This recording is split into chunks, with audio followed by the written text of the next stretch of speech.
Quality is one of our main focuses at Kwatani.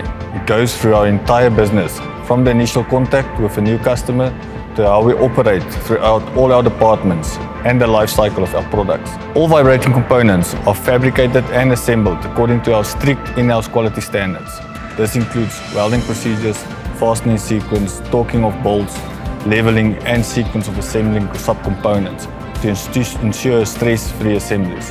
Our exciter gearboxes are assembled in-house and all components are made locally to make sure our design and quality specifications are met. That includes the backlash on the gears, float and maximum operating temperatures of the bearings. We also do vibration recordings of bearings as a final check to ensure the gears and bearings are assembled according to the design specifications.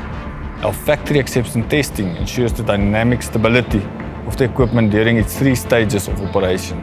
That includes startup, operation and run-out. All our exciter gearboxes are tested on full load before quality release.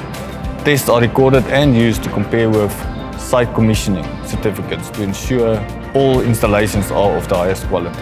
At Kwatani Sandvik, safety comes first, and we always apply the highest safety and environmental standards.